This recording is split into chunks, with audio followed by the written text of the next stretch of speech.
ما توقفش مهما كانت الظروف، ما توقفش فعلا، اتحرك. لانه اللحظه اللي هتقف فيها خلاص انت الفرص هتضيع. طول ما انا بتحرك، طول ما الفرص عماله تفتح ودي بتقفل ثانيه بتفتح، فبتحرك، فالدنيا بتوضح قدامي، رؤيه بتوضح، لحد ما تلاقي نفسك انت اتزقيت تلقائيا على حاجه واشتغلت فيها واديت فيها وكبرت فيها.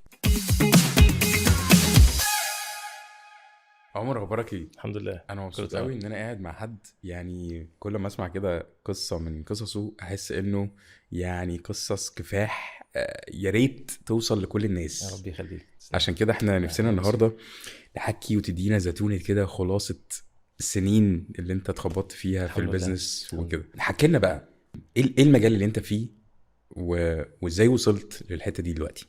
يعني طبعا الفيدباك بتاعتي كانت مختلفه شويه عن اللي انا فيه خالص دلوقتي. يعني انا بدايتي كانت انا اصلا مهندس كمبيوتر، فمش في الحته بتاعه التجاره خالص، يعني حتى الدراسه مالهاش علاقه بالموضوع ده. ولكن يعني مع الوقت انا كنت بلاقي ان انا عندي شغف بحته التجاره، انا بحب الحته دي يعني من صغري. يعني جربت عملت محاولات كتيره صغيره، ولكن كان في يعني عارف انت بتفكر في الموضوع وشغلك وحاسس ان هو ده اللي هلاقي نفسي فيه قوي، ففكرت فيه كتير، اتحركت فيه كتير في مشاريع صغيره وحاجات بسيطه. يعني فتره الشباب نبيع حاجات صغيره، نعمل حاجات كده. يعني اول حاجه مثلا يعني اتذكر مثلا في الجامعه يعني بعت فضه، كنا بنبيع فضه واحنا قاعدين كده على القهوه مع اصحابنا. يعني حاجات ايه عارف انت كده، تحركات بسيطه ولكن كانت ليها مردود نفسي ممكن انا ما كنتش واخد بالي منه خالص، انه انا بحب الحته دي.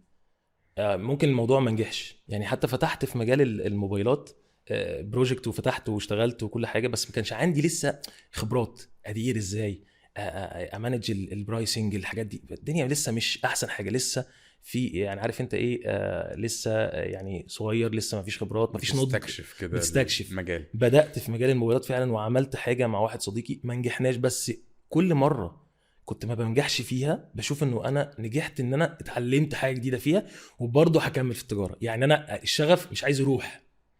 يعني اي حد بيتعرض لمشكله في حاجه ممكن يجيله تشوك، صدمه، انا عايز ابعد عن الحته دي. لا انا دايما شايف ان انا الحته دي بتاعتي، حتى لو انا بعيد عنها. يعني زي ما بيقولوا كده ايه، حب ما تعمل حتى تعمل ما تحب. انا يعني اللي هو ايه، ببعد غصب عني عشان ظروف الحياه وعشان انت عايز تشتغل ويبقى معاك دخل، فمش هينفع تقعد تدور على شغفك طول الوقت. انت في الاخر عايز فلوس، عايز تصرف، عايز يعني تعيش. فحته ان انا يعني عندي شغف وعايز اوصل له، ده موجود على طول، اللي هي التجاره. فانا كنت مشغول بالتجاره، مشغول جدا بيها. مع الوقت يعني طبعا انا لما خلصت جامعه وخلصت يعني فتره اللي هي التقديم للجيش والحاجات دي، وخلصت خلاص مستقر كده، اشتغلت في الفاميلي بيزنس بتاعنا اللي هو تجاره الخدمات. انا والدي عنده شركه يعني خاصه بتجاره خدمات العماله للمصانع وخدمات نقل بضائع للمصانع، في حته تانية خالص، بس برضه هو تجاره، بس هو تجاره خدمه، يعني مش تجاره منتج. فانا ما كانش ايه يعني انا شايف ان الموضوع لذيذ ولطيف، ولكن مش هو ده اللي انا عايزه. ولكن انت زي ما بقولوا كده يعني مجريات الحياه بتخليك عايز اشتغل، لازم اشتغل، لازم يبقى في حاجه.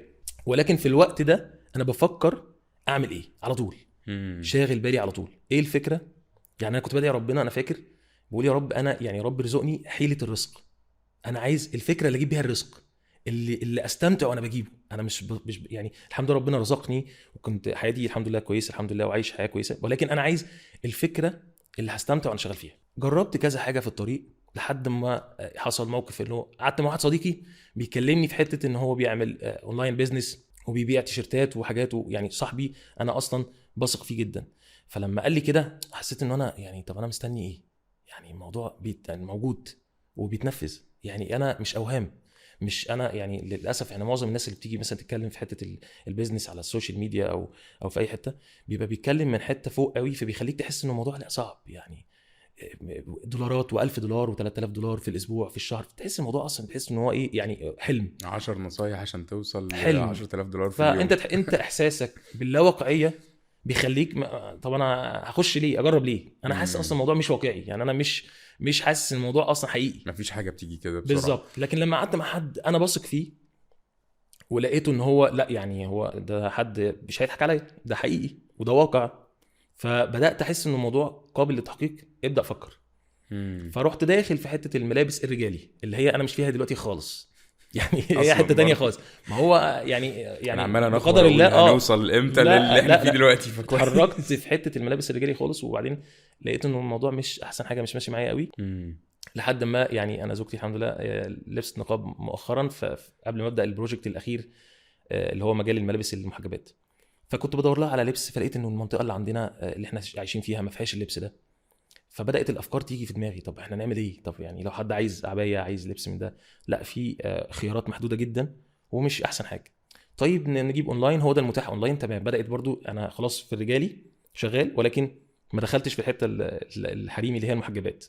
لقيت انه طلبنا حاجات اونلاين، لقينا الكواليتي مش احسن حاجه والسعر مش احسن حاجه برضو. طب ايه يا جماعه؟ طب إيه كده؟ في جاب، في حته واقعه في السوق ناقصه، احنا عايزين حد يخش يسد الحته دي. فبدات الفكره الحمد لله. وانا بقى يعني عارف انت ايه اللي هو ايه، كان عندي شويه فلكسبيليتي ان هو انا بتحرك، مش قافل نفسي اللي هو خلاص انا دخلت هنا فانا هقفل على نفسي هنا ولازم انجح هنا. لا مش شرط، ممكن تبدا في حاجه وتلاقي مع الوقت الدنيا اتغيرت وانت دخلت في حته تانية والموضوع اتغير وكده. فالحمد لله رحت داخل اجرب في حته الملابس والحاجات، لقيت الموضوع ماشي معايا بسهوله شديده. يعني اتحركت لقيت الموضوع الحمد لله ربنا وفق فيه ومشي. اثناء التحرك بقى ده غير كمان المجال الخاص. يعني انا لما دخلته في حته الكوزماتكس ومعاها حته صغيره عبايات وحاجات كده، الموضوع كبر قوي في حته اللبس وانتهت مني لحته الكوزماتكس، اتخرجت منها خالص. مع الوقت الواحد لازم يبقى عنده شويه فلكسبيليتي في الموضوع، مرونه، بتحرك بشوف ده هيمشي معايا ده مش هيمشي، يعني ما بقاش قافل نفسي على حته معينه وخلاص انا لازم انجح في دي يا اما غيرها مش هينفع. لا ده مش حقيقي. من كلامك كده عمر يعني الموضوع كبير قوي، وموضوع كأنه كده سلالم او حواري كتير وزخانيق كتير لحد ما وصلت للنقطة دي. طيب الناس اللي قاعدة بتسمع، اللي عمالة تفكر وبتتفرج على فيديوهات التنمية البشرية اللي هو اتبع الشغف بتاعك وامشي ورا والحلم الباشن والدولارات والفلوس وشغلانة الأحلام والحاجة البيرفكت دي، مظبوط. تقول لهم ايه خطوات عملية بسيطة يركز فيها عشان ما يبقاش عايش ورا حلم مش هيتحقق، مش واقعي زي ما انت بتقول، مش عملي، وابقى متكتف ومش بعمل اي حاجة؟ هو انك تشوف الحاجة اللي قدامك دي انها الاول تنفع تتحقق. كل حاجة ينفع تتحقق، ولكن في ستيبس. ما ينفعش ان انا يكون عندي طموح ان انا مثلا احط نفسي مثلا يعني احط لنفسي طموح وهدف بعيد قوي قوي قوي، فاحس ان هو صعب يتحقق، لا مش هعرف اوصله دلوقتي فما ابداش. لا ابدا بالمتاح، اتحرك، اشتغل، اسعى. ده مفيش لا شك من ان انت هتتعب وهيبقى فيه مجهود وهبذل. يعني زي ما قال الرسول صلى الله عليه وسلم الغنم بالغرم، يعني انا في هبذل مجهود وهغنم بعديها. الغرم بقى هتغرم من مالك ومن وقتك وهتغرم من كل حاجه، ولكن في الاخر هيبقى فيه مغنم ليك في الاخر، انه هتاخد، هتبقى فيه مقابل. فالفكره كلها انه احنا للاسف الحلم الثراء السريع بيخلي الموضوع ايه، انت بتبقى بتحلم بحاجات كبيره قوي عظيمه جدا، وانت عارف كويس قوي ان دي عشان تحقق عايزه وقت طويل جدا، فبتيأس نفسك. فاللي هو خلاص انا كده كده هبدا ليه، يعني انا هبدا ده لسه قدامي 10 سنين عشان اوصل للحلم بتاعي، فالموضوع صعب فبلاش منه. مش واقعية، مش لكن عملية. لما احط ستيبس حقيقيه واقعيه عمليه وابص النماذج قريبه مني، ما ابصش نماذج فوق قوي، ساعتها هحس ان انا خطوه وهقرب للنموذج ده. بعد ما اوصل له سيبه وبص على نموذج اكبر منه. كأنك بتقول كده ان الرؤية الكبيرة او الهدف الكبير قوي ده اللي نفسي اوصل له، انا بكسره كده لاهداف صغيرة. مظبوط. مرحلية. مظبوط. لما بوصل لها غالبا بتديني امل تاني او نفس تاني. مظبوط. اكمل الرحلة الكبيرة دي. هو ده الحقيقي وده الواقع. ده لو انت عملت غيره هتحس ان الموضوع بعيد قوي فهيجي لك يأس. طيب عمر، ايه الاهداف المرحلية الصغيرة اللي كنت بتوصل لها عشان توصلك للرؤية الكبيرة اللي هي وصلت لها بعد وقت؟ والله بص، انا كنتش ماشي منظم او مرتب، ولكن التجربة نفسها هي اللي نظمتني. بمعنى انا كنت عندي مرونة. لو هنيجي نقول ايه الحاجتين اللي انا مشيت بيهم بفضل الله، المرونة والاستمرارية، دول تحطهم قاعدة ثابتة وتتحرك بيها. تقصد بالمرونة انه حطيت لنفسك حاجة ما حصلتش بروح يلا شوف الحل، حاجة تانية. شوف الحل على طول زي الGPS كده، حاطط نقطة دخلت الشارع ده مقفول، هنشوف شارع تاني. مش بقى مش هرجع. ما هي دي النقطة، ان انا دخلت الشارع ده مقفول مش هرجع، انا هشوف طريق تاني واوصل ان شاء الله. فانا في الاخر برضو ببص الحتة دي، ببص لشغلي بالشكل ده، بشوف الفرص ما اشوفش العقبات. لكن لو قعدت اتخيل العقبات بس الدنيا هتقف خالص. طيب انا عايز اقف هنا وقفة على موضوع العقبات ده. لانه الموضوع بيبقى محبط وبيبقى بنقع على دقننا كده اول ما نلاقي اول مطب، وخلاص بقعد وده بقى هيحصل للاسف. قعدة عبلة اه كامل، فاهم؟ اللي هو خلاص وخلاص باظت كده اخر كده الدنيا باظت. باظت خالص. ايوه. فممكن تقول لا لنا العقبات اللي انت واجهتها وازاي وصلتك للحتة دي؟ بص، هو اكيد يعني قابلت مشاكل، اتعاملت معاها ازاي؟ اكيد قابلت مشاكل. انا اي مشكله بقابلها بفضل الله يعني بشوف انه ايه، انا كنت موفق ان انا اعديها. ممكن بعد كده اتعلمت ازاي اعدي، ولكن في الاول انت ما عندكش النو هاو، فانت اتعلمت بالتجربه. ده هو طب اعمل ايه، اشوف حل مم. ازاي. يعني انا مثلا اذكر مثلا مره جبت يعني كان راس مال المشروع بتاعي كان وصل ل 50,000 جنيه. فجبت شغل بحوالي ما يقرب من النص، والفلوس دي كمان واخدها من حد كانفستمنت معايا.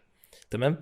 الشغل جه كله بايظ في سيزون، واحنا عندنا كان قبل رمضان، ورمضان ده بالنسبه لنا هو الهاي سيزون. فالدنيا خلاص وقفت، يعني مش عارف اعمل ايه، يعني ايه الحل. فاتصرفت بحلول عمليه جت، يعني نتاج التفكير في انه اكيد هلاقي حل. يعني انا مش دارس ان انا الحل هيبقى ايه، يعني لما تحصل مشكله زي دي هعمل ايه. لا، هتدور، هتفكر في الحل. مش هقعد ايأس واقول لا خلاص هي باظت، لا انا مش هقدر، مش هعرف. مم. لا، الكلام ده كانش حقيقي. اتحركت الحمد لله، دورت، خدت شغل اجل من حد تاني، حاولت اعدل الشغل ده، ما عرفتش. انا عايز اقول لك ان لحد النهارده يمكن عدى 3 سنين على الموقف دوت، لسه معايا شغل من الشغل دوت. يعني ما ينفعش، يعني شغل جه بايظ خالص، ما ينفعش حتى يحصل له تعديل. مم. ولكن الحمد لله ربنا اكرم الاكرمين، ودام بتسعى ودام بتفكر وبتتحرك هتلاقي حلول، وهتلاقي تحركات هتجيب نتيجه معاك. فالحمد لله مع الوقت خدت حته ان انا ايه، ما تعطلش، ما تقفش، اتحرك. كده كده هتلاقي حل، هتبص هتلاقي حل، وفعلا بلاقي الحل بفضل الله. مم. انت يعني زي ما بيقولوا كده ايه، ما تكرر تقرر. انت طول الوقت بتقول هلاقي حل، هتلاقيه. مم. طول الوقت بتقول هلاقي عقبه والدنيا هتقف، اصل الدولار هيغلى، اصل البلد، اصل الدنيا، اصل الاقتصاد، اصل مش عارف ايه، هتقف وهتعطل ومش هتكمل. فالفكره ان انت بس شايف ايه، ما تحبسش نفسك في فكره جوه دماغك ان الدنيا هتقف. مع اول مشكله الدنيا هتعطل، مش هيحصل. مم. الدنيا هتمشي وهتكمل، وكملت قبل كده وهتكمل بعد كده. بس الفكره كلها جواك انت. وده فعلا انا لما يعني عملته مش عن علم، عملته بالفطره. هي جت كده. انا يعني النهارده انا لما باجي انصح حد بقول اتحرك، ما تخافش، هتتحل. مفيش مشكله قابلتها في الدنيا اللي كان ليها حل. فانت بس كأنك بتقول كده ببساطة انه اي عقبات انت كنت بتشوفها بوجهة نظر مظبوط ان دي فرصة، مظبوط. مش تهديد لا لا يوقفني يشلني، لا لا, لا لا. دي فرصة اكيد ليه حل. تعلمني وتنشفني وتخليني افكر بشكل مختلف. ده وده وده الفرق ما حقيقي. بين العقلية الثابتة والعقلية النامية اللي بتشوف في ده المشاكل اكيد. انت فرص لما تيجي وكده. تكلم حد في اي حاجه، مثلا في بيزنس، حاجه من الاثنين، لو هو بيبص بالحته اللي هي هقدر اعمل، هقدر انفذ. يعني انا كان ممكن في القعده اللي انا قعدتها، اللي هي كانت سبب الحمد لله بعد ربنا، وربنا اكرمني بخير كويس بعديها. القعده دي كان ممكن انا اقعد اقول ايه، لا هو عمل كده، صاحبي مثلا اشتغل في البيزنس ده، انا عمري ما هقدر اعمل ده. مم. خلاص قفلنا الباب. كمل في المجال اللي انت بتقول انك مش حابه، وانك عندك شغف في حته تانية، فانت ما قدمتش اي حاجه. مم. فين التضحيات اللي انت عملتها، انه انا هبدا وهجرب وهتعب شويه. ويعني انا عملت لنفسي داون جريد.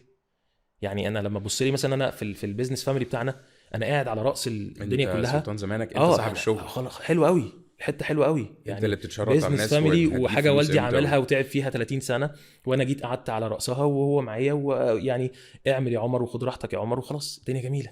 طب وبعدين؟ لا، ما هو في طموح.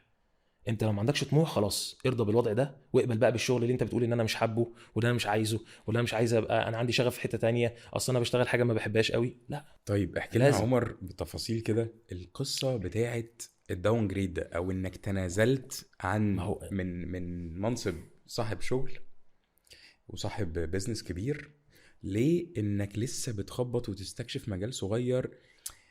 حكيت لي قصة انت برضو كده في الكواليس، نفسي الناس تعرفها لانها بتلخص حاجات كتير قوي. ما هو احنا بص، انا النهارده انت قاعد على يعني توب مانجمنت في شركه، وفجاه نزلت بقيت بتقف مع تاجر، بتقول له انا عايز اخد بضاعه، فيقول لك لا انت لازم تشتري مني ب 2000 جنيه عشان ادخلك على، يعني احنا عندنا في البيزنس بتاعنا بتاع الملابس تليجرام رقم 1 في اه. الحته دي كجمله وككده. فعشان ادخلك على تليجرام الجمله، هو كان بيفوضني انه لازم تاخد بضاعه ب 2000 جنيه برقم عشان معين. ادخلك الحته دي. فتمام، انا الحد ده على فكره من اعز اصدقائي دلوقتي، واحنا يعني فاتحين شغل مع بعض جامد جدا بفضل الله، وحد يعني بحترمه جدا. بقيت بتاخد ب 3000 جنيه مثلا. مظبوط، خدت ب 2000 جنيه. لا بقينا بناخد بارقام كبيره طب بفضل الله، كويس. الحمد لله. ف يعني فعلا في حسيت ان انا اللي هو انت، انا كنت قاعد فوق الدنيا وقاعد يعني الدنيا احسن، قاعد في مكتب والدنيا حلوه، يعني مش نزلت عملت داون جريد لنفسك، بقيت بتتكلم في حته تاني في مجال تاني خالص من الصفر. وهناك بقى ما حدش هيعاملك انه انت صعب يعني شغل. عمر بن الحاج ناصر اللي موجود في الشركه لا مفيش الكلام ده، انت النهارده حد عادي خالص جاي تشتري بضاعه واحنا عندنا شروط. فالحمد لله كان عندي، كنت شايف يعني عندي ايه نظره كده مثلا مستقبليه، انا حاسس ان انا ايه، لا انا هوصل ان شاء الله. اعمل، ابذل مجهود، اتحرك، اتكلم مع الناس. كنت بنزل كتير عشان الناس تشوفني كتير، فيحسوا ان انا يعني لما التاجر يشوفني كتير فيحس ان انا بقيت فيميلر ليه، وبنسلم على بعض كتير، فيبقى في صداقه، فالناس تعرفني، فاتحرك، فاخد بضاعه اكتر، فكده. فالحمد لله مع وقت قليل بدات الناس تقول لي شوف عايز ايه، خد براحتك، وبعدين ادفع بعدين براحتك. فبدات يحصل فيه جرأه، اللي هو بدا خلاص انا اعتاد عليك، انت كل كذا يوم موجود، كل يوم كل يومين، فالدنيا في موجوده في سوق علاقه، الجمله بتاع في المجال ثقه. بتاعك بقى. انا موجود في الحته بتاعتي دي، وظهرت للتجار الكبار اللي هم اكبر ناس في الموضوع، فبداوا يعرفوك، فبدات الدنيا تبقى احسن، فبدا الوضع يبقى احسن. فده من الايه، حركه بس، والله الموضوع حركه. انت ما بداتش بمحل؟ ده خالص، انا بدات في البيت. لا ازاي يعني بقى؟ انا حاطط حاجتي، انا عايز اقول لك ان انا كنت بصور فيديوز كنا بنصور فيديو للبضاعه جوه البيت، في اوضه عندي كده كنت مفضيها وحاطط فيها حاجتي وحاطط البضاعه وكل حاجه. يعني عايز اقول لك على السوشيال ميديا كان باين ان احنا يعني حاجه كبيره جدا، واحنا كنا في حاجه في اوضه صغيره في البيت، يعني الدنيا مكركبه وبضاعه ده والكلام اصغر ده كله. مخزن عندنا يا جماعه. حاجه ايه يعني فعلا. ولكن كنا بندور انه يعني اشتغل بالمتاح، هو ده المتاح. يعني ما ينفعش، مش لازم افكر براس مال لازم يبقى معايا مليون، والله مش حقيقي، لازم ابقى والله تاجر مش في حقيقي. انا جاي لك من الازهر السوق، تقيل. انا جاي لك من السوق. مم. انا مش جاي لك من الكورس الفلاني، ولا جاي بديك بقول لك تعالى احضر معايا المحاضره الفلانيه. انا جاي لك من السوق، انا بقول لك السوق ما بيقولش كده. مم. السوق بيقول ان اللي بدا اتحرك وكبر، مم. وكان عنده ايمان انه يكبر وربنا كرمه كبر واتحرك. فده الواقع. عمر انت دلوقتي برضو عايز اعرف الناس اكتر، انت تمام. البيزنس بتاعك دلوقتي واصل لفين؟ يعني ابص، انا النهارده الحمد لله احنا عندنا اكتر من براند في ملابس المحجبات. يعني عندي حاجات شراكات، وعندي حاجه خاصه بيا اللي هو براند نور الزين، ده حاجه بتاعتي انا، ده ولادي نور الدين وزين الدين، ربنا يبارك لك فيه. فربنا يبارك. فدول ده البراند الاساسي بتاعي. وعندي بقى شراكات مع ناس تانية، يعني اصدقاء تانيين برضو شراكات في الشغل. وبنعمل دلوقتي برضو براند تاني بشراكات برضو تانية، ده هيبقى ان شاء الله موجود في الامارات والسعوديه ومصر ان شاء الله. فالحمد لله يعني في تطور، الحمد لله بفضل لا، الله، تطور الحمد لله كبير. اللهم لك الحمد، الحمد لله. لا لا، ربنا يزيد الحمد ويبارك. لله، اللهم لك الحمد. طب عمر، نفسي نلخص الحلقه دي بشويه خطوات عمليه تخص المجال، وادخل فين واعمل ايه لاي حد سامعنا دلوقتي تمام. نفسه يبدا بحاجه، بص، تنصحه بايه؟ يعني 1 2 3. انا لو هنصحك 1 2 3، يعني في البدايه طبعا انا برجح دايما، انت لو انت فجاه كده قررت ان انا هبقى صاحب بيزنس، طيب هنخش مجال، يبقى انا محتاج ان انا اقرر انهي مجال اخشه. اول حاجه لازم نبقى متفقين ان احنا هنبقى فليكسبل. يعني هنقول مثلا ممكن نشتغل في ده او ده او ده. المرونه لازم تكون موجوده، عشان انت زي ما قلت لك انا بدات في ملابس رجالي مثلا، وممكن اخش في حاجه تانية دلوقتي. يعني ما عنديش مشكله ان انا ممكن اخش في بيزنس تاني دلوقتي. خلاص انا خلاص تاجر. التاجر الشاطر هيعرف يبيع اي حاجه باذن الله، المدير الشاطر يعرف يدير اي شركه. فبس هيبقى الافضل ليك التخصص بتاعك. يعني ممكن انا مثلا، انا شايف ان انا حد ضيع 10 سنين من عمره في مجال معين، لما تيجي تقول لي افتح شغل، هيبقى حاجه كويسه جدا لو اشتغلت في اللي انت بتفهم فيه بقالك 10 سنين. خلاص طيب، لا انا بقالي 10 سنين بعمل ما لا احب، عشان ايه؟ اشتغل الحاجه اللي انا بحبها. اوكي تمام، سيب ده خالص وشوف الحاجه اللي بتحبها وابدا فيها، عشان يبقى عندك الشغف مقابل الفلوس. يعني انا مفيش مشكله بشتغل ومبسوط ومستمتع وبجيب فلوس، لكن مش ان انا ببص الموضوع بقى ان هو انا يعني انا بدور على شغفي واللي مش هجين من وراه حاجه. لا خلاص، انا الحته دي بس هتشغلك. انا عايز اكد على النقطه من كلامك ده، تمام انه مش لازم اقلب الترابيزه خالص على المجال اللي انا يمكن مش شغوف بيه ده. لا زي ما انت بداتها واحده واحده. انا دلوقتي مش موجود في الفاميلي بيزنس اصلا بتاع والدي دلوقتي، بس يعني بس سلموا لبعض كده، ما كانتش مره لا واحده. لا ما سبتش هنا خالص واتحركت هنا، لا جربت وبالراحه لحد ما حسيت ان انا الموضوع التاني محتاج ان انا افضل ايه. بقيت تديله اكتر. والفاميلي بيزنس عندنا الحمد لله، يعني والدي موجود ربنا يبارك فيه موجود، والشغل شغال الحمد لله، يعني مفيش مشكله وانا مش موجود عادي.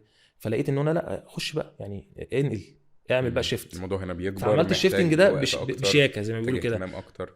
بالظبط. الموضوع خلاص بيكبر.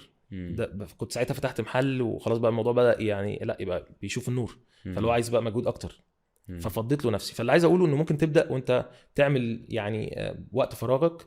والاونلاين بيزنس والله سهل جدا ان انت تعمله جنب اي شغل بتعمله. بتشتغل بالليل هتنزل الصبح، بتشتغل الصبح هتنزل بالليل السوق وهتجيب حاجتك وهتشتغل بس يعني تتحرك. فطبعا لو هنلخص الموضوع سريعا، فانت تخش اول حاجه المجال اللي بتحبه هيبقى طبعا ليه الاولويه، ده رقم واحد، لانه هتبقى انت مستمتع وانت شغال فيه. تاني حاجه المجال اللي انت عندك فيه خبرات كويسه. يعني مجال انا بقالي 10 سنين شغال في مجال ما، فهل انا بعد ما 10 سنين ضيعتهم من عمري فيه ما استفدتش بيه؟ هيبقى حلو قوي لو اشتغلت فيه. هتبقى عارف كل التفاصيل، كل حاجه هتبقى قادر عليها، وهيبقى عندك علاقات كويسه فيه. طيب لو في مجال ثالث، المجال اللي انا ممكن يبقى مثلا عندي يعني مثلا لو انا قررت ان انا اشتغل في المجال اللي والدي شغال فيه بقاله 30 سنه وهعمل فيه بيزنس، هيبقى بسهوله لانه هيساعدني. لو عمي، لو خالي، لو اي حد من قرايبي، اصحابي، زي ما حصل معايا صديق ليا هو اللي زقني في الحته دي. فلو انت عندك علاقات في مجال برضو ممكن ده يبقى ثالث مجال تختاره. اهم حاجه يكون في مرونه، ما تقفلش على نفسك في حته معينه. انت في الاخر بتدور على ايه؟ انك تعيش احسن وتعيش افضل وتشتغل في حاجه كويسه بالنسبه لك، مبسوط ومرتاح فيها وتكبر فيها، تحقق ذاتك زي ما بيقولوا. فعشان توصل لده يبقى في مرونه. لو حصل دخلت في مجال وما وفقتش فيه عادي، بس خلاص انا خدت كونسبت التجاره، انا هتاجر مثلا. مش شرط تكون التجاره بس دي الحته الوحيده اللي انت ممكن تروح لها، ولكن بتكلم اي حاجه هتبنيها هتعملها لازم يكون عندك مرونه فيها، لانه ممكن ما توفقش في جزء منها وتوفق في جزء تاني، فتلاقي القدر كده ايه وداك في حته تانية. المشترك فين هنا؟ انه انت في مرونه وفي استمراريه. ما توقفش مهما كانت الظروف، ما توقفش فعلا، اتحرك. لانه اللحظه اللي هتقف فيها خلاص انت الفرص هتضيع. طول ما انا بتحرك، طول ما الفرص عماله تفتح ودي بتقفل ثانيه بتفتح، فبتحرك، فالدنيا بتوضح قدامي، رؤيه بتوضح لحد ما تلاقي نفسك انت اتزقيت تلقائيا على حاجه واشتغلت فيها واديت فيها وكبرت فيها. فده كده يعني. فانت كانك بتقول اختار مجال بحبه مزبوط. عشان استمتع وانا بشتغل فيه ويبقى عندي حماس ونفس. مظبوط. كانك بتقول استغل الموارد ايا كان حتى لو قليله اللي معاك، وبص بصه كده هتلاقي موارد كتير، مش لازم تبقى خميره وراس مال كبير. كانك بتقول ما تتصدمش لما تلاقي حفره او تقع على دقنك وتلاقي إطلاقاً. فشل، لا ده بالعكس، خالص. ده فرصه بتنجحك طبعا وتعلمك وتعرفك. مظبوط. التخصص مهم لكن مش بتوضح من اول يوم، لا، بالخطوات واحده واحده بتوضح وانت بتتحرك. وانا بتحرك، واعملها دلوقتي. نفذ. شكرا يا عمر، يعني انا اكتر واحد استفدت بصراحه من الحلقه دي، واديتني امل، وبالتالي اديت امل لكل الناس اللي بتفكر في البيزنس وحابه تبدا حاجات حتى خير. لو صغيره. فشكرا، وانا متحمس قوي للحلقات اللي جايه باذن الله.